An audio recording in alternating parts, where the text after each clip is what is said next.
Arts council of Pakistan Karachi کے زیر اہتمام 13ویں عالمی اردو کانفرنس سے خطاب کرتے ہوئے مہمان خصوصی صوبائی وزیر ثقافت و سیاحت سید سردار علی شاہ نے کہا کہ پاکستان کی 4 اکائیاں انتظامی نہیں آئینی ہیں جن کی ہزاروں سال پرانی اپنی زبان و ثقافت ہے، اور آرٹس کونسل کراچی کی اردو کانفرنس ان ثقافتوں کو جوڑنے کی ہی ایک کڑی ہے۔ انہوں نے کہا کہ سندھ نے کبھی نفرت کی بات نہیں کی، سندھ محبت کی سرزمین ہے۔ انہوں نے کہا کہ اردو کے علاوہ تمام قومیتوں کی زبانوں کو بھی قومی زبانیں قرار دینا چاہیے، ایسا نہ ہو کہ ہمیں پچھتانا پڑے۔ صدر آرٹس کونسل احمد شاہ نے کہا کہ پاکستان کی کسی زبان کا بھی اردو سے جھگڑا نہیں ہے، بلکہ کچھ لوگ زبان کی بنیاد پر سیاست کرنا چاہتے ہیں۔ انہوں نے کہا کہ مختلف زبانوں کے دانشوروں کا آپس میں کوئی اختلاف نہیں سوائے نظریات کے۔ انہوں نے کہا کہ اس اردو کانفرنس کا مقصد یہ ہے کہ مختلف الخیال لوگ آپس میں مل کر بیٹھیں اور ہمیں یہ معلوم ہو سکے کہ فلسفیوں اور ادیبوں نے اپنی تخلیقات سے معاشرے پر کیا اثرات چھوڑے اور آئندہ معاشرے کو بہتر بنانے کے لیے ہمیں کیا کردار ادا کرنا چاہیے۔ لاہور سے یاسمین حمید نے اپنا کلیدی مکالمہ پڑھتے ہوئے کہا کہ ادبی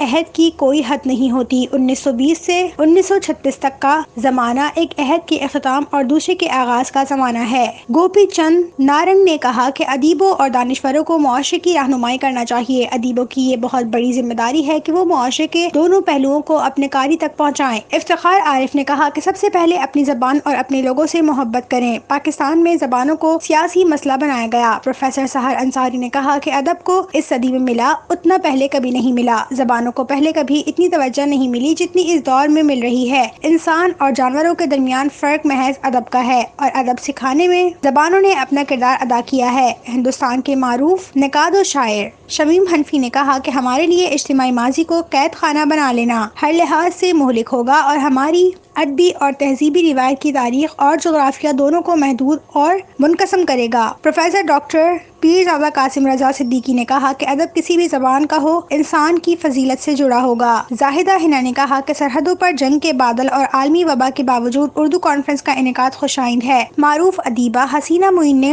کہا کہ مجھے اردو زبان سے محبت ہے، اردو ادب کو 100 سال ہو چکے ہیں، محبت کرنے اور بانٹنے والا کبھی مایوس نہیں ہوتا۔